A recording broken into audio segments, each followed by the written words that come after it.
Om Swastiastu. Selamat sore pemirsa, apa kabar Anda sore hari ini? Semoga selalu dalam keadaan sehat tentunya. Dan sore hari ini senang sekali saya Made Segarana Karang kembali hadir dalam dialog Harmoni Bali. Ya, pemirsa, setiap tanggal 26 September merupakan momen penting setiap tahunnya untuk menyuarakan pentingnya kesadaran kesehatan reproduksi perempuan dan perencanaan keluarga untuk kualitas hidup dan kesejahteraan perempuan serta keluarganya. Nah, berbicara tentang pentingnya kesadaran kesehatan reproduksi perempuan, hari ini atau sore hari ini kita akan berbincang-bincang mengenai tentang kontrasepsi. Bagaimana cerdas memilih alat kontrasepsi, itu yang kita akan angkat sebagai topik kita di Harmoni Bali. Pada sore hari ini tentunya sudah hadir ada Dr. Made Bagus Dwi Aryana SPOGK, beliau adalah spesialis kebidanan dan kandungan. Om Swastiastu, Dr. Dwi. Apa kabarnya? Sehat selalu? Baik. Sehat ya?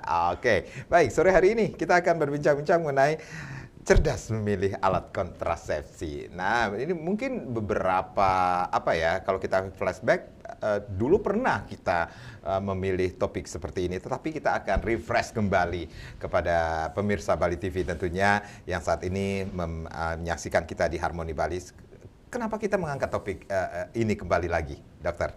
Ya, baik. Rahjong Tilam dulu ganteng sekali terlihat di Karang. Iya, sekarang Raina Tilam ini sekarang ya, bertepatan dengan Raina Suci. Baik, yang pasti kita memilih topik yang tentu tidak berat ya, yang ringan-ringan saja. Kemudian kita berharap setelah acara ini, jadi tidak bingung lagi. Kadang-kadang perempuan atau wanita hamil atau setelah melahirkan kemudian bingung alat kontrasepsi apa yang harus digunakan. Jadi selama ini cukup banyak juga masyarakat khususnya perempuan yang bingung memilih alat kontrasepsi. Bingung memilih dan karena bingung akhirnya terlambat. Ternyata jarak kehamilannya sudah dekat sekali. Akhirnya hamil lagi yang kedua yang akhirnya tentu tidak diharapkan seperti itu gitu ya. Jarak yang terlalu dekat, terlalu banyak dan sebagainya. Nah, artinya kebingungan ini semoga bisa diatasi dengan membaca, dengan mendengar informasi-informasi tentang alat kontrasepsi. Tentang alat kontrasepsi ya sebenarnya, kalau kita bilang KB, keluarga berencana, kalau pertanyaannya, biasanya kalau di praktek saya bertanya, Bu, alat kontrasepsi yang digunakan sebelumnya apa? Sepertinya agak membingungkan dibandingkan, Bu, KB sebelumnya apa gitu ya. Karena kalau kita lihat KB berarti kan keluarga berencana, jadi keluarga berencana itu dengan menggunakan alat kontrasepsi, kan seperti itu jadinya. Nah, kemudian banyak ada mitos-mitos yang berkembang bahwa menggunakan alat kontrasepsi A nantinya bisa rahimnya tipis atau membuat indung telur atau salurannya menjadi kering gitu. Ada juga mitos-mitos yang artinya bahwa sebenarnya itu tidak benar.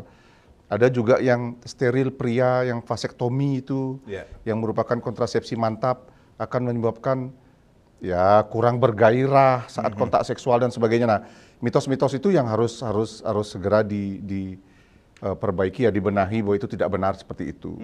Nah, kemudian sekarang sudah ada jenis alat kontrasepsi yang baru lagi. Nah, dulu kalau kita mengenal ada implan ya, implan itu susuk KB, bukan susuk kecantikan yang macam-macam, bukan. Biar penari ini ya, seperti bukan, ya. Lawan jenis seperti itu. Susuk KB yang dulunya 6 batang, kemudian sekarang menjadi 2 batang, sekarang yang terakhir ada produknya baru menjadi 1 batang saja. Nah, itu perlu diketahui, ada yang baru. Nah, kemudian ada injeksi yang 3 bulanan yang dulunya 3 cc, sekarang ada yang 1 cc. Nah, kan lebih sedikit, jadi lebih sedikit diinjeksi pada beberapa perempuan atau wanita yang tidak berani disuntik, tentu cukup menjadi kabar gembira juga ini kan, yang harusnya 3 cc lebih banyak, sekarang menjadi 1 cc kan lebih sedikit lah. Nah, itulah kenapa kita membicarakan ini, karena terutama yang implan ini baru saja di launching bahwa ada yang 1 batang. Itu tentu kabar gembira ya, kabar gembira karena kita memasang 2 batang dengan 1 batang tentu beda ya. Kalau bisa lagi setengah batang kan lebih bagus lagi. Tapi melepasnya nanti sulit ya, karena kita memerlukan keterampilan untuk memasang dan melepasnya. Jadi bisa Itu kira-kira. dikatakan mengapa kita mengangkat topik kali ini juga memberikan edukasi, sosialisasi Ya, kepada masyarakat khususnya para perempuan yang Ya. saat ini kebingungan, wah ini apa ya yang Ya. harus saya Ya. jenis apa yang saya harus pilih mengenai alat kontrasepsi Ya. seperti itu kah, Dok? Iya, karena sebenarnya memang konseling atau komunikasi dari ibu hamil ke tenaga kesehatan itu tentang kontrasepsi, tentang alat kontrasepsi atau KB apa yang akan digunakan. Lebih lumrah kita nyebutnya KB apa gitu ya, padahal keluarga berencana apa gitu, jadinya kan cukup aneh sebenarnya. Itu dikomunikasikan sudah ada sebenarnya mulai kesepakatan atau bayangan-bayangan dari seorang ibu hamil. Ya mungkin dia kontrol ke bidan atau dia kontrol ke teman sejawat dokter. Nah itu sudah komunikasi itu sudah kira-kira ada di situ pada saat mereka masih hamil. Pada saat nantinya mulai ada kontraksi, perutnya sakit, pecah ketuban dan sebagainya, udah nggak sempat lagi berpikir itu ke gitu sana. ya. Jadi sebenarnya memang kebingungan itu segera diatasi menjelang trimester 3 kehamilan sebenarnya. Trimester 3 kehamilan atau menjelang persalinan. Sudah nggak sempat lagi mikir, waduh sudah sakit perutnya, kontraksi, pecah ketuban, membuka jalan lahir dan sebagainya, keluar darah campur lendir. Udah nggak sempat lagi berpikir itu gitu. Baik, jadi harus sesegera mungkin Iya. mengetahui apa tindakan atau apa yang harus dilakukan. Iya, Seperti iya, itu dokter iya. ya. Dok, kalau kita berbicara tentang seorang perempuan yang akan memilih alat kontrasepsi ini, tentunya akan memilih prinsip-prinsip memilih alat kontrasepsinya seperti apa? Bagaimana caranya Iya. atau prinsip-prinsip memilih alat kontrasepsi nantinya? Ya, yang pasti pilihlah yang jelas efektivitasnya paling baik, kan gitu jadinya. Efektivitas itu artinya bahwa alat kontrasepsi ini akan paling kecil kemungkinannya menyebabkan kegagalan. Artinya harapannya kan dengan menggunakan alat kontrasepsi, saya jangan hamil dulu, kan gitu harapannya. Saya ditunda dulu kehamilannya. Nah, efektivitasnya artinya bahwa kita berharap seorang perempuan atau ibu hamil atau yang menjelang atau yang persalinan itu mengetahui bahwa kira-kira kontrasepsi, metode kontrasepsi jangka panjang namanya ya, ada yang kita sebut dengan AKDR, alat kontrasepsi dalam rahim, implan, kemudian suntikan yang 3 bulan, 1 bulan, dan pil itu kegagalannya kira-kira kecil sekali, itu hanya kurang dari 1%, 0,1 sampai dengan 0,3%. Itu yang harus diketahui dulu untuk memilih alat kontrasepsi. Artinya bahwa kita memilih alat kontrasepsi yang paling kecil kemungkinannya nanti gagal untuk proses terjadinya suatu kehamilan. Nah, yang perlu diingat bahwa kita tidak pernah menjanjikan, Bu, Pak, kepada pasangan suami istri, setelah menggunakan alat kontrasepsi ini 100% tidak akan terjadi kehamilan. Tidak pernah. Karena tidak ada alat kontrasepsi yang 0% kegagalannya. Tapi bayangkan, dibandingkan menggunakan yang senggama terputus, yang menggunakan sistem kalender, atau menggunakan kondom, kalau dia tidak disiplin atau tidak tepat teknik menggunakannya, maka kegagalan bisa sampai lebih dari 10%, 10 sampai 15%. Artinya bahwa efektivitas itu harus diketahui dulu cara memilihnya. Kemudian yang berikutnya adalah kita membayangkan mana alat kontrasepsi yang gampang diperoleh, harganya murah, aman. Aman itu maksudnya efek sampingnya sedikit, ya, efek sampingnya yang paling minimal. Dan kemudian tentu ada namanya reversibilitas. Reversibilitas itu artinya bahwa alat kontrasepsi ini begitu selesai digunakan akan paling cepat dia memulihkan masa subur. Itu penting sekali diketahui. Karena ya ada contohnya beberapa alat kontrasepsi yang begitu kita selesai menggunakan ternyata kesuburan itu baik akan tumbuh lagi 6 bulan atau 1 tahun lagi bahkan. Nah, itu mungkin yang harus diketahui bahwa alat kontrasepsi mana yang akan dipilih, pilihlah yang aman, yang efektivitasnya baik, tinggi, yang paling cepat memulihkan masa subur. Nah itu. Nah sekedar kita berikan informasi bahwa yang paling cepat untuk memulihkan masa subur itu adalah pil. Nah tapi, ada tapinya di sini. Pil itu harus memerlukan kedisiplinan yang tinggi untuk minumnya. Jadi kita berikan jarak 24 jam atau 27 jam harus sudah diminum. Jadi sekarang diminum pilnya jam 4 sore, besok jam 4 sore sudah harus diminum, maksimal jam 7 malam, jam 7 sore, jam 7 malam. Nah, seandainya itu lupa, maka besoknya harus minum 2 pil. Itu terus seperti itu jadinya. Nah, kalau misalnya kita berbicara kedisiplinan lupa, targetnya misalnya, saya tunggu supaya anak saya SD dulu deh, baru saya hamil lagi. Rasanya pil kurang pas di situ. Bayangkan sampai 6 tahun akan meminum seperti itu. Nah, itu mungkin nanti akan kita bahas selanjutnya seperti apa sih, mana sih pilihan-pilihan yang terbaiknya, kan seperti itu jadinya. Jadi bisa dikatakan ketika untuk memilih atau prinsip-prinsip memilih alat kontrasepsi ada hal-hal yang perlu diketahui oleh para perempuan, ini efektivitas, kemudian kontrasepsinya gampang diperoleh, amannya, dan ini dia memulihkan masa subur atau reversibilitas seperti itu ya dokter. Dok, sebenarnya untuk memulihkan masa subur yang paling ideal itu seperti apa?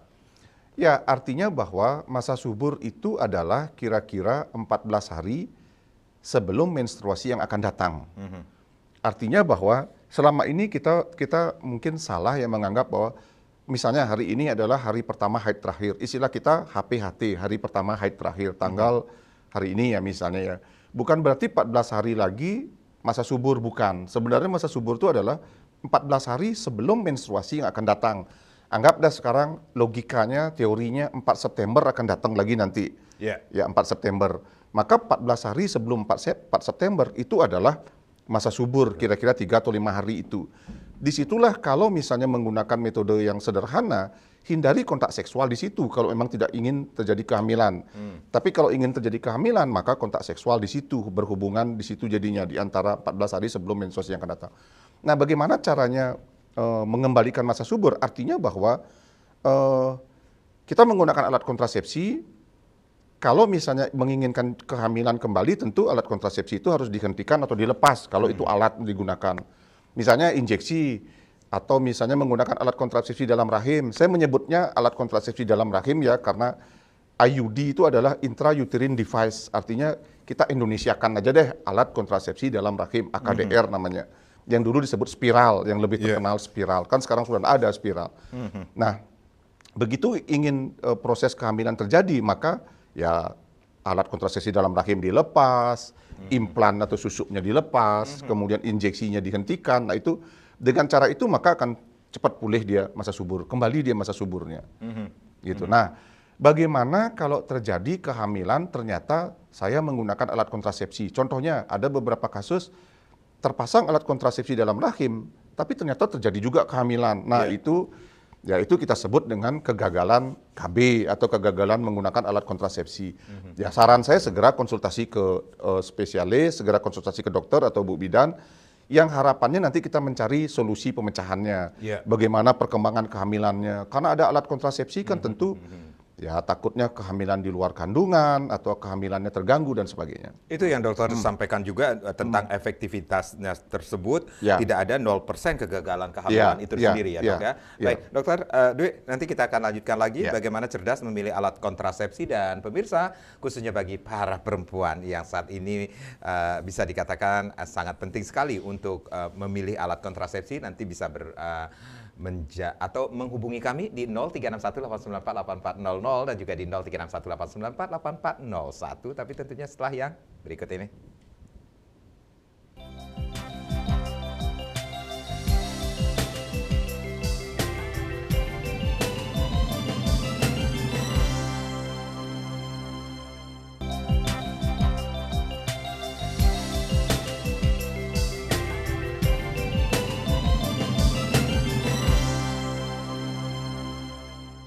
Bagaimana cerdas memilih alat kontrasepsi? Masih kita angkat sebagai topik di Harmoni Bali pada sore hari ini, masih bersama Dr. Made Bagus Dwi Aryana, SPOGK, seorang dokter spesialis kebidanan dan kandungan. Silahkan Anda yang ingin bergabung bersama kami atau ingin bertanya lebih banyak lagi tentang topik kita atau mungkin di seputaran topik kita pada sore hari ini, silahkan. Line sudah kami buka di 0361-894-8400 dan juga di 0361-894-8401 tentunya.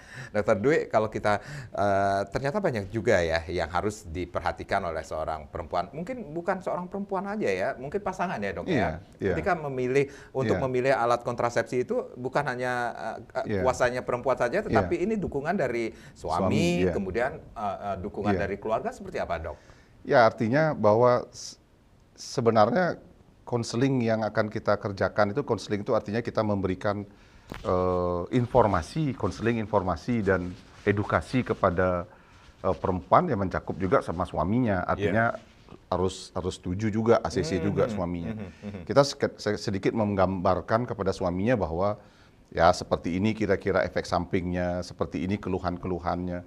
Misalnya menggunakan IUD atau alat kontrasepsi dalam rahim. Ya, misalnya saat kontak seksual suami akan merasakan nyeri mungkin karena terlalu panjang talinya atau agak turun dia bendanya sehingga saat kontak seksual mungkin tersentuh itu jadi nyeri. Nah, kemungkinan-kemungkinan itu kita akan jelaskan. Begitu itu pentingnya konseling. Iya, begitu kedua-duanya setuju baru kita ACC. Apalagi kontrasepsi mantap. Kita secara teori tidak akan mengerjakan kontrasepsi mantap. Kontrasepsi mantap itu steril ya maksudnya ya, steril pada wanita maupun steril pada pria dengan kondisi suami tidak setuju. Tentu tidak mungkin dong. Artinya kita akan mengerjakan itu pasangan suami istri sah, setuju kedua-duanya ACC tanda tangan baru kita akan kerjakan.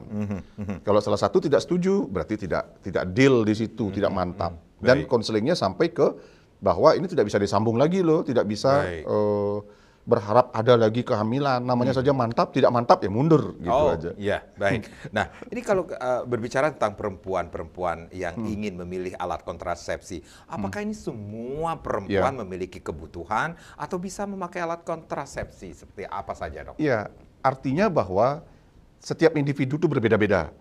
Nggak bisa kita si A dengan umur yang sama, dengan jumlah anak yang sama, dengan si B sama dia. Oh, ini harus menggunakan ini harus menggunakan ini. Tidak seperti itu. Kita ada namanya penapisan terhadap klien. Klien itu berarti bukan orang sakit, sedangkan pasien orang sakit.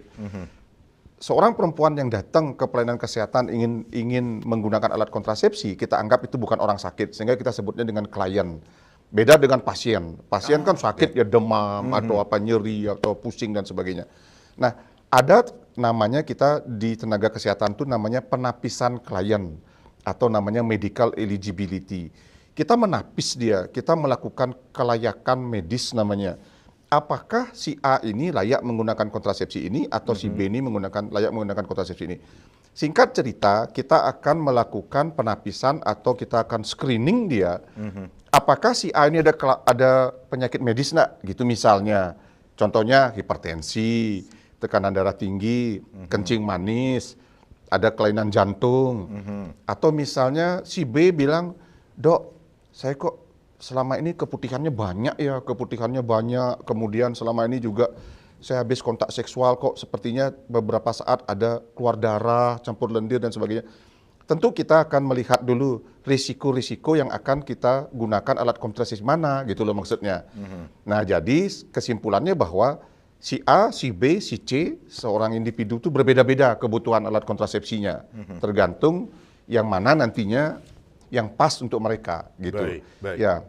Jadi saya juga terkadang mengingatkan kepada ya kebetulan kita punya teman-teman residen yang melakukan pendidikan calon dokter spesialis itu bahwa tidak bisa kita samakan semuanya itu. Kita harus belajar untuk melihat apa kebutuhan si A, apa kebutuhan si B dan C. Seperti itu dia. Jadi apa yang mempengaruhi, Dok, sehingga tidak semua perempuan itu memiliki kebutuhan yang sama? Ya, yang pertama tadi, apakah dia ada kelainan medisnya itu, atau apakah dia ada penyakit-penyakit tertentu yang istilah kita kontraindikasi dia untuk menggunakan alat kontrasepsi itu. Yang berikutnya yang akan kita lihat adalah umur, ya umur ibu, umur perempuan atau umur wanita. Nah, secara teori kita akan menggunakan usia antara 20 sampai dengan 35 tahun. Ini mudah-mudahan menjadi wawasan tambahan pengetahuan bahwa usia reproduksi sehat itu kita sebut antara 20 sampai dengan 35 tahun. Kalau misalnya kita berhadapan dengan seorang perempuan atau wanita antara usia 20 sampai 35 tahun, relatif bebas kita memilih apa kontrasepsi yang bisa digunakan. Relatif kita gampanglah kita memilah-milahnya. Nah, kurang dari 20 tahun namanya menunda kehamilan. Yang terbaik memang pil atau alat kontrasepsi dalam rahim, menunda kehamilan. Karena saat menunda kehamilan ini kita berharap sekali menggunakan alat kontrasepsi yang cepat memulihkan masa suburnya. Nah, kemudian antara 20 sampai dengan 35 tahun namanya menjarangkan kehamilan. Nah, kita jarangkan kehamilannya. Dengan dia menjarangkan kehamilan, harapannya tadi tidak terlalu banyak, tidak terlalu dekat, tidak terlalu jarak kehamilannya juga dekat dan sebagainya ya. Nah, di atas 35 tahun itu namanya menghentikan kehamilan. Nah, di atas 35 tahun itulah kita namanya kontrasepsi mantap yang terbaik di situ. Jadi, begitu kontrasepsi mantap, pilihannya bisa pada pria, bisa pada wanita. Pada pria sudah banyak kok sekarang, dan bahkan pada pria tidak perlu opname karena bisa menggunakan one day care istilahnya, bios lokal, bisa pulang segera, dan itu sangat mudah kok sekarang. Itu jadinya. Jadi kesimpulannya kita akan memilih antara 20 sampai dengan 35 tahun. Di bawah 20 tahun namanya menunda kehamilan, 20 sampai 35 tahun menjarangkan kehamilan, di atas 35 tahun namanya menghentikan kehamilan. Ya, itu sih pemilihan-pemilihannya. Kita lihat tadi kelayakan medis dan umur ibu berapa. Itu jadinya. Ya. Baik. Selain itu, apakah ada hal-hal yang perlu diperhatikan juga dari semua perempuan yang ingin atau memiliki kebutuhan yang sangat berbeda itu sendiri, selain kelainan medis atau penyakit penyerta yang lainnya atau usia itu sendiri, Dok? Singkatnya, sepertinya kita melakukan sedikit memberikan kesimpulan kecil kepada perempuan atau ibu-ibu yang melihat dan mendengar pada saat ini bahwa kalau ada kelainan medis kardiovaskuler, namanya istilah kita ya, artinya bahwa tekanan darahnya tinggi, kencing manis, jantung, kelainan-kelainan medis yang lainnya, jangan menggunakan yang mengandung hormon. Itu deh singkat ceritanya. Daripada bingung, ini saya pilih yang mana ya? Saya tekanan darah saya 150/90, 160/110. Hindari deh yang hormon. Gitu. Karena apapun itu, hormon kurang lebih dia akan mempengaruhi itu. Kemudian kalau ternyata sekarang, saya kok sepertinya ada sesuatu ya di kemaluan ini, sering keluar cairan, gatal, banyak berbau. Kok saya sepertinya spotting istilahnya ya, artinya bahwa menstruasi saya sedikit-sedikit, tapi sering, tidak teratur. Kemudian saya juga merasakan sedikit ada gatal atau dan sebagainya. Kita hindari alat kontrasepsi dalam rahim. Karena semakin kita menggunakan itu, semakin mempermudah terjadinya infeksi. Keputihan kan khawatirnya kalau banyak gatal dan berbau, kan bisa terjadi infeksi. Nah, kalau kita menggunakan alat kontrasepsi dalam rahim, akan mempermudah proses itu. Itu teorinya. Sehingga kalau bisa kita lihat pemilahannya adalah tadi itu. Ya, kapan menggunakan non-hormonal, kapan menggunakan yang hormonal. Yang non-hormonal itu hanya alat kontrasepsi dalam rahim, atau orang nyebutnya spiral atau IUD. Selebihnya itu semuanya hormonal. Kecuali kondom, senggama terputus, sistem kalender ya jelas tidak mengandung hormon yang itu kan seperti itu. Ini berbicara tentang usia. Ini kalau kita lihat di lapangan ini sendiri, anak perempuan-perempuan saat ini ya bukan menyamaratakan sih, 35 tahun ini mereka atau lebih dari 35 tahun sendiri menginginkan keturunan lagi seperti itu. Seperti apa yang akan diberikan konseling atau screening yang akan diberikan nanti? Yang pasti usia emas untuk hamil adalah 20 sampai 35 tahun. Di atas itu kita sudah sebut dengan kehamilan risiko tinggi. Risiko baik pada ibu yang hamil dan risiko baik pada bayi. Hamil, melahirkan atau pasca persalinan dan bayi. Ya, di atas 35 tahun kita sebut dengan kehamilan risiko tinggi. Harapannya sih tidak hamil lagi di atas 35 tahun. Tapi kalau misalnya terjadi kehamilan, ya tentu kita akan menyarankan memeriksakan diri ya dengan baik ya, dengan cek laboratorium, memeriksakan ke bidan, pelayanan kesehatan terdekat atau ke teman sejawat dokter, kemudian mengkonsumsi vitamin, gizi seimbang dan sebagainya. Ya, yang pasti semakin tua umur kita untuk hamil, semakin berisiko. Baik. Itu pentingnya konseling, kemudian Ya. screening, Oke, dan mungkin ini edukasi, sosialisasi. Nah, ini yang akan menjadikan pertanyaan bagi perempuan ketika memilih alat kontrasepsi. Ini apa sih kelebihan dan kekurangannya secara umum? Nanti Ya. kita akan bahas ya, Dok Ya. ya. Oke. Kita rehat sejenak. Pemirsa jangan kemana-mana, kami akan kembali. Tapi tentunya setelah yang berikut ini.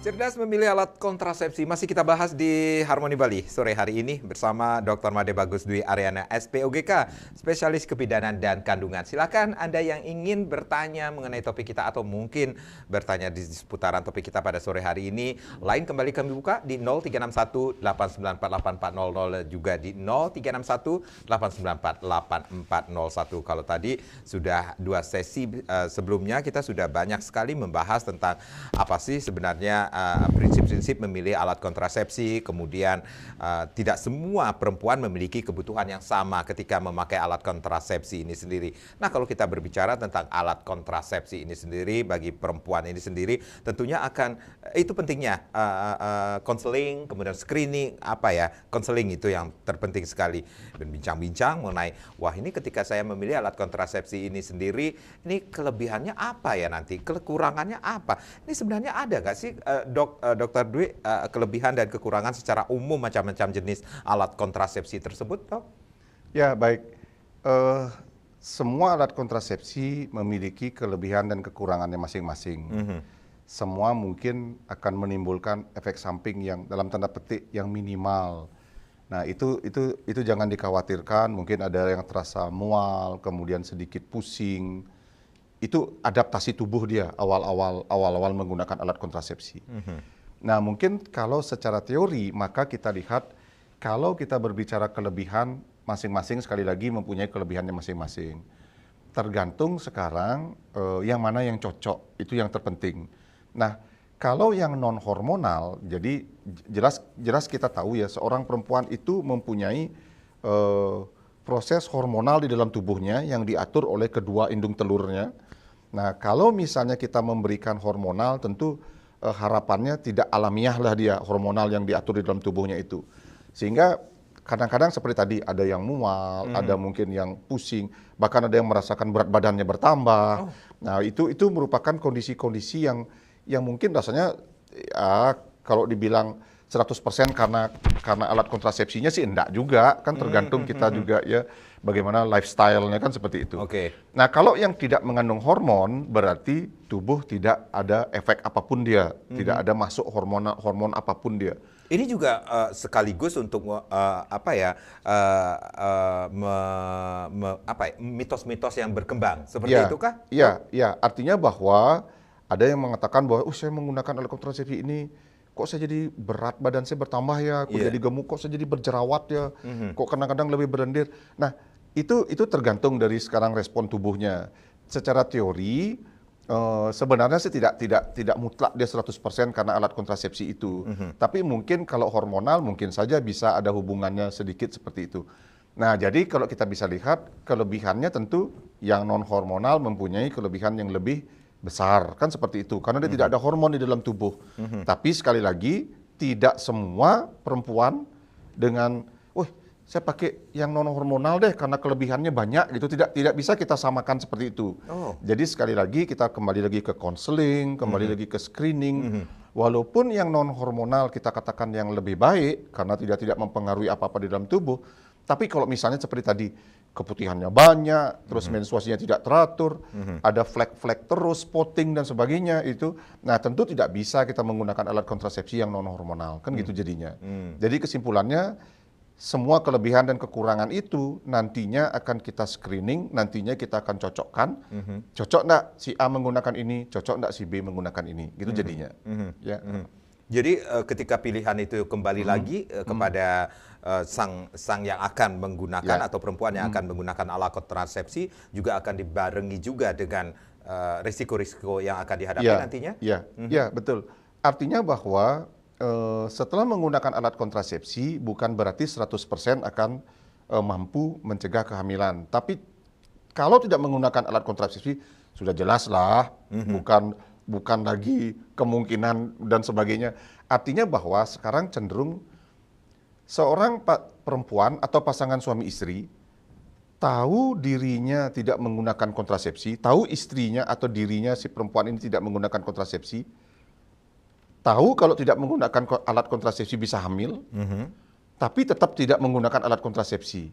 Artinya bahwa saya kalau tidak menggunakan alat kontrasepsi bisa hamil loh. Tahu sebenarnya itu, sadar, tapi karena entah kesibukan, entah bagaimana malas untuk mencari informasi, suami mungkin tidak setuju menggunakan alat kontrasepsi, terjadilah kehamilan yang tidak diinginkan.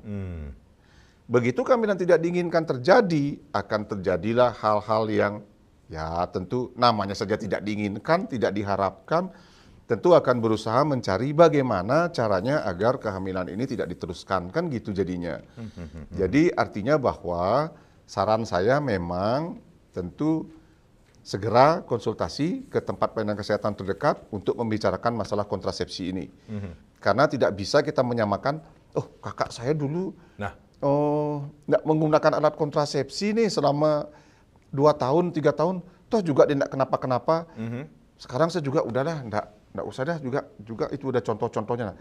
Nah beda, oh kakak saya dulu atau adik saya dulu menggunakan senggama terputus, KB ancit gitu istilahnya. yang lebih mungkin KB yang familiar ya, KB ancit. 3 tahun dia berhasil aja kok. Padahal itu begitu kita ejakulasinya di luar, ternyata sudah ada terejakulasi di dalam. Kan beda-beda. Sekali lagi, saya hanya ingin menekankan bahwa satu, tidak bisa kita samakan itu. Dari awal tadi kita sudah bilang, tidak bisa kita samakan per individu seperti itu. Apalagi kita sebagai tenaga kesehatan, misalnya ya saya tenaga kesehatan perempuan, terus ada datang klien, saya samakan, Bu, nggak usah dah menggunakan alat kontrasepsi. Saya juga udah umur 43 tahun kok, nggak pernah saya menggunakan alat kontrasepsi, cuman hitung aja, gini caranya ngitung, nggak bisa kita samakan begitu. Oke, baik. Tuh. Tiap orang akan berbeda. Berbeda-beda. Jadi ya jelas, ingin agar mengatur jarak kehamilan, ingin supaya tidak terlalu banyak anak atau kehamilan, alat kontrasepsi yang terbaik menjadi pilihan. Baik. Berarti kelebihan dan kekurangan secara umum macam-macam jenis alat kontrasepsi ini bisa dikatakan, ini dokter mengarahnya masyarakat saat ini lebih memilih kontrasepsi non-hormonal kah, dok? Secara tidak langsung? Injeksi masih yang terbanyak menjadi pilihan, yang hormonal berarti. Ya untuk Bali dan Indonesia rasanya masih injeksi menjadi pilihan yang paling favorit. Jadi yang injeksi yang 3 bulan, jadi yang per 3 bulan datang injeksi, itu menjadi datanya, sementara masih tetap yang menjadi pilihan. Padahal yang non hormonal kan sekali dipasang untuk 5 tahun. 5 tahun atau 8 tahun. 8 tahun bisa, ya. Iya, jadinya. Seperti tadi juga ada ya, cuman mungkin perlu kontrol 6 bulan atau 1 tahun sekali. Atau bisa cuci tangan, raba terus sendiri, masih ada enggak teraba tali, kan simpel sekali begitu, enggak harus setiap 3 bulan datang. Tapi kenyataannya sekarang mungkin yang pilihan itu kan tergantung dari mana. Jadi injeksi menjadi data yang masih menjadi pilihan, yang hormonal berarti. Nah, ini kalau kita berbicara tentang apa yang sudah dilakukan oleh para pasangan yang ingin memilih alat kontrasepsi, sudah diberikan konseling, kemudian screening, tetapi apa yang ngeyel atau ngotot dengan apa yang sudah sering terjadi, dok, seperti itu di lapangan, kasusnya. Artinya bahwa sebenarnya kami seorang dokter spesialis kandungan atau tenaga kesehatan yang lainnya selalu mengingatkan kepada pasangan suami istri, contohnya begini, kalau saya pribadi, saya selalu mengingatkan, Bu, Pak, mau enggak setelah melahirkan ini langsung kita pasang alat kontrasepsi, atau pada saat sesar kita pasang langsung alat kontrasepsi, kan masih terbius, masih tidak terasa nyeri dan sebagainya, jadi pulang itu sudah langsung menggunakan alat kontrasepsi. Bisa loh alat kontrasepsi dalam rahim kita langsung pergunakan begitu melahirkan, jadi selalu saya mengingatkan itu, karena simpel sekali itu, ya. Jadi simpel sekali. Jadi dengan menggunakan alat kontrasepsi setelah melahirkan langsung pasang, pulang sudah tidak memikirkan alat kontrasepsi lagi. Jangan khawatir dengan itu. Kadang-kadang masih berpikir, wah, enggak deh, lain kali aja. Padahal nanti ada tumpok, ada kajang klion, Ya. ada Upacara purnamo, tilong, rainan. upacara adat. Belum Tilong. lagi upacara adat yang lainnya. Ya, lagi ngayah di mana-mana lagi. Tingkat kealpaannya juga Iya, tinggi begitu, juga ya. begitu itu, aduh, saya lupa, Dok. Padahal dokter sudah menyarankan saya waktu itu. Nah, sekarang saya hamil lagi, Dok. Jadi bantu dong gimana selanjutnya ini, saya masih menyusui. Nah, itu biasa sekali terjadi di lapangan. Jadi kesimpulannya, kalau kita bisa sarankan, kami sebagai tenaga kesehatan tentu akan mengarahkan bahwa ada cara-cara, teknik-teknik kapan alat kontrasepsi dalam rahim bisa dipasang. Alat kontrasepsi dalam rahim itu, atau kita sebut IUD atau spiral dulu, sekarang T namanya, itu bisa dipasang 10 menit setelah ari-ari lahir pada saat melahirkan. Jadi begitu 10 menit lahir, ari-arinya keluar, langsung kita bisa pasang. Ya, nanti dokter kan tahu itu bagaimana syarat-syaratnya. Yang berikutnya dalam waktu 48 jam. Dalam waktu habis melahirkan 48 jam, langsung bisa dipasang. Bu bidan bisa, teman sejawat dokter di puskesmas juga bisa, di rumah sakit juga bisa. Atau pasang di atas 42 hari. Jadi, oke deh, masih berpikir nih. Belum ketemu nih rasanya alat kontrasepsi apa yang mau dipilih. Nanti setelah 2 bulan atau 42 hari datang lagi. Ya. Datang lagi ke Bu Bidan, ke pelayanan kesehatan terdekat, puskesmas untuk dilakukan pemasangan. Jadi ada 3 timing untuk pemasangan alat kontrasepsi dalam rahim. 1, saat melahirkan, 10 menit setelah plasenta atau ari-ari lahir. Yang berikutnya dalam waktu 48 jam, itu namanya immediately postpartum. Dan yang ketiga adalah di atas 42 hari. Nah, silakan dipilih deh yang mana. Mudah-mudahan ada ibu-ibu yang mendengar di sini, melihat di sini di siaran kita ini tahu bahwa oh ternyata sambil sesar tuh bisa loh dipasang alat kontrasepsi dalam rahim gitu. Jadi ada timingnya juga ya. Saat melahirkan, kemudian 48 jam setelah melahirkan. Atau di atas 42 harinya. Ya, di nifas lah, masa nifas namanya kita sebut. Ya. Dok, ini ada yang saya tadi sebelum dialog ini saya sudah nge-share juga ke teman-teman ini. Nah, ini para perempuan nih, khususnya bagi perempuan yang akan memilih alat kontrasepsi ini akan ada yang bertanya kepada saya, tolong dong tanyain sama Dokter Dwi ini sendiri. Ini rahim juga mempengaruhi kah ketika akan menggunakan alat kontrasepsi IUD, kontrasepsi dalam rahim ini sendiri atau IUD ini? Iya. Secara teori, sebelum kita lakukan pemasangan alat kontrasepsi dalam rahim, kita akan ukur dulu ukuran rahim klien si perempuan ini. Rahim, itu ada leher rahim, mulut rahim, panjangnya itu yang kita ukur nanti. Ya, namanya sonde istilah kita. Ya, kita masukkan alat, kemudian kita lihat, kita ukur. Kita mengukur itu biar tahu panjangnya seberapa dan arahnya kemana dia. Begitu dia kurang dari 5 cm, diukur, wah ternyata panjangnya ini 4 cm atau cuma 3 cm aja, jelas tidak bisa kita pergunakan alat kontrasepsi dalam rahim. Kalau kita paksa itu pasang, alat kontrasepsi batangnya itu tuh akan keluar dia di liang vagina lah seperti itu. Posisinya yang jadi pada saat kontak seksual, ya jelas akan nyerinya luar biasa, kemudian tentu tidak efektif dia. Ya betul, jadi harus diukur dulu alat kontrasepsi dalam rahimnya. Nah, kalau kita berbicara tentang perempuan yang menyusui, seorang perempuan melahirkan kemudian menyusui, maka pilihan pertama jelas adalah non-hormonal. Ingat, ibu-ibu yang setelah melahirkan menyusui, maka pilihan pertama non-hormonal. Non-hormonal itu alat kontrasepsi dalam rahim. Metode kontrasepsi jangka panjang dia. Pilihan berikutnya kalau tidak mau yang non hormonal bisa dengan menggunakan implan. Implan dulu pilihannya. Karena implan sekali pasang 1 batang untuk 3 tahun. Namanya juga metode kontrasepsi jangka panjang. Sekali pasang 3 tahun kemudian baru dilepas.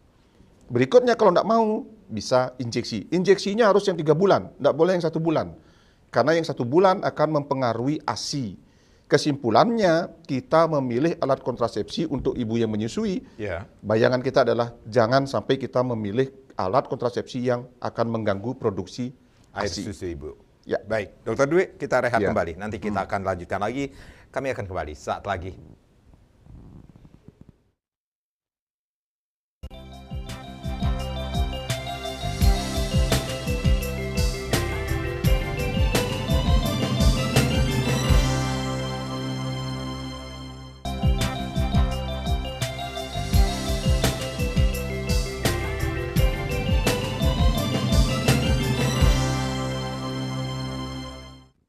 terima kasih Anda yang masih bersama kami cerdas memilih alat kontrasepsi. Masih kita bahas di sesi yang terakhir ini masih bersama Dr. Made Bagus Dwi Aryana SPOGK, spesialis kebidanan dan kandungan. Sekali lagi kami mengundang Anda untuk berpartisipasi di 0361898400 dan juga di 0361898401. Ada yang menarik sekali adalah untuk ibu-ibu yang saat ini menyusui, alat kontrasepsi yang paling terbaik adalah pilihannya yang pertama adalah non hormonal. Seperti itu ya, Dok ya. Kalaupun tidak ada change-nya atau pilihan keduanya bisa implan, kemudian injeksi. Injeksi itu suntikan.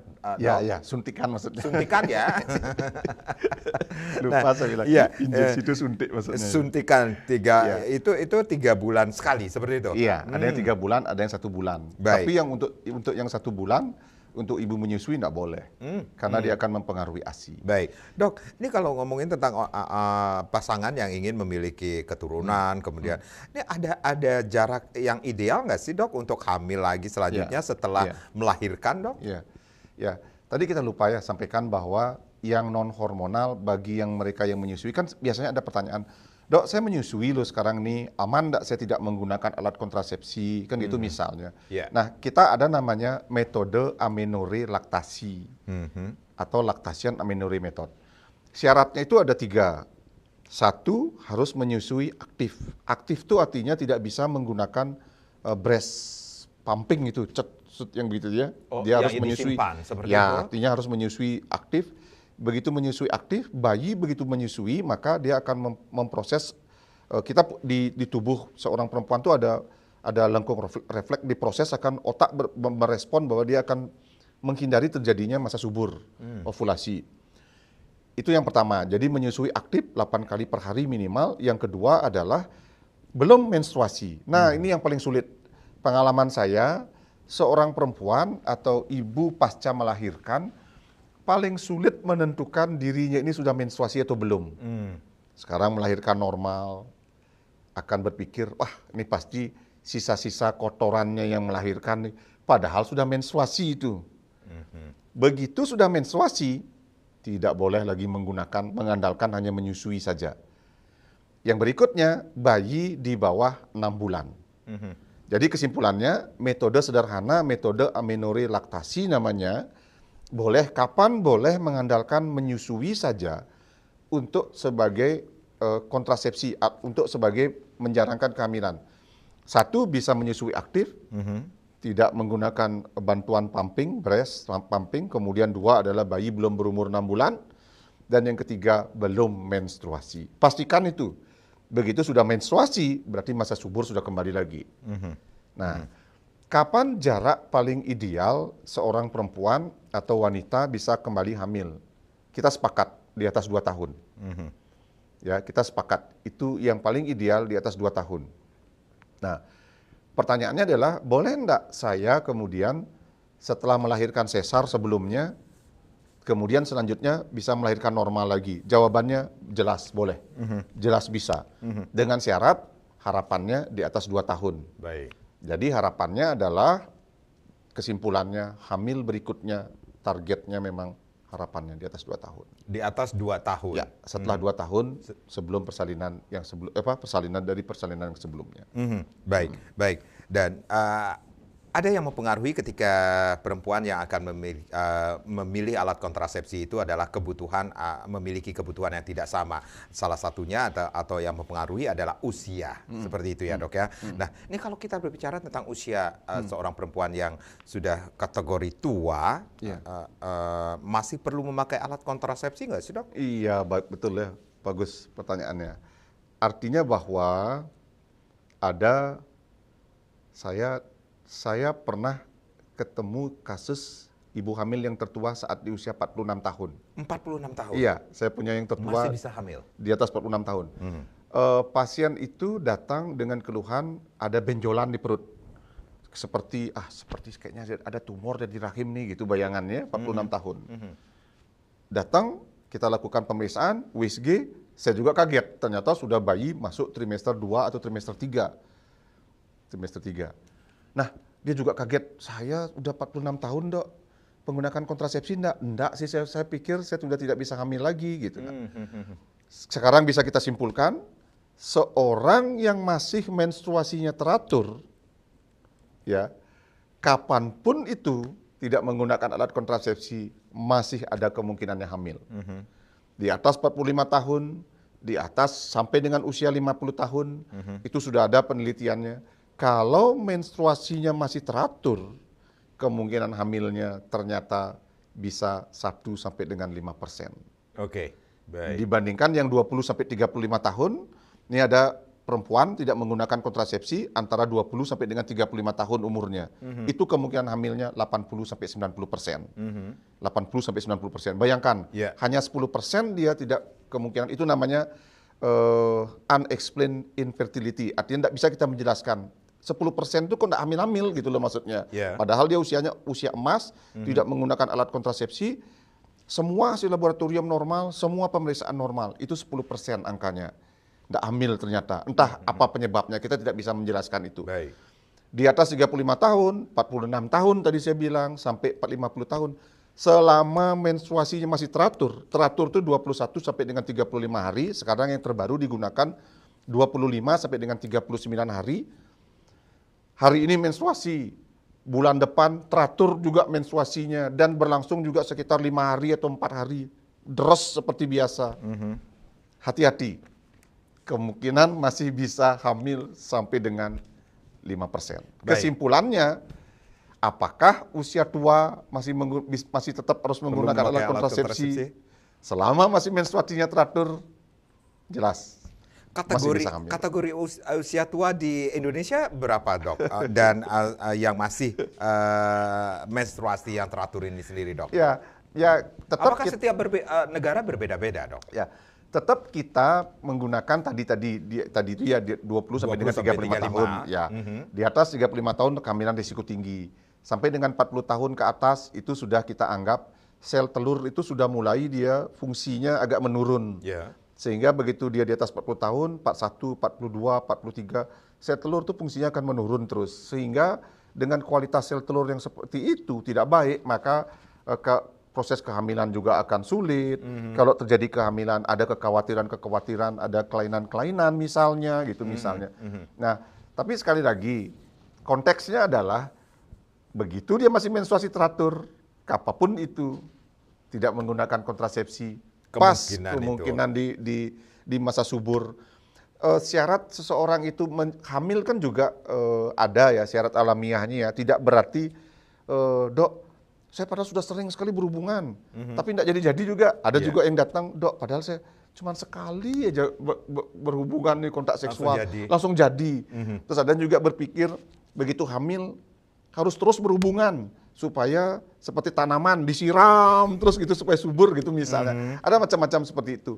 Nah, artinya bahwa proses kehamilan itu satu, tergantung hubungan seksual. Ada kelainan enggak, ada masalah enggak, apakah ada tidak terjadi penetrasi. Yang kedua, analisa sperma. Sperma suami juga harus dicek, normal enggak, excellent enggak, bagus enggak. Yang ketiga adalah uterus atau rahim. Rahimnya gimana? Ada kelainan enggak? Ada tumor enggak yang besar di rahim atau kita sebut dengan miom. Berikutnya adalah kita lihat kemudian fungsi indung telurnya sendiri. Teratur enggak menstruasinya? Begitu teratur menstruasi antara 21-35 hari, pasti normal fungsi indung telur. Dari USG dilihat tidak ada kista gitu misalnya. Yang terakhir, saluran. Buntu enggak salurannya? Nah, ini dia. Ini pertanyaan terakhir ini, Dok. Dan sekaligus edukasi kepada masyarakat yang saat ini bingung ini memilih. Ada tips nggak, Dok, untuk memilih alat kontrasepsi yang tepat? Yang pertama, seperti tadi kita simpulkan, jangan menyamakan tetangga, kakak, adik, dan sebagainya. Beda-beda kita. Tapi pada prinsipnya bahwa kita sebagai seorang dokter nanti akan melakukan penapisan atau memilah. Ibu ini cocoknya yang mana jadinya. Nah, selanjutnya pilih yang reversibilitas, memulihkan kesuburan, aman, gampang didapat, harganya murah, dan jelas efektivitasnya yang terbaik. Itu. Baik, simpel sekali ya, Dok ya. Jangan menyamakan dengan tetangga yang lainnya, kemudian pilih yang tepat. Itu. Dr. Dwi, terima kasih sudah sharing. Saya Madi Sukadenkarang, terima kasih. Kita berjumpa lagi di lain kesempatan. Sampai jumpa. Om Santi Santi Santi Om.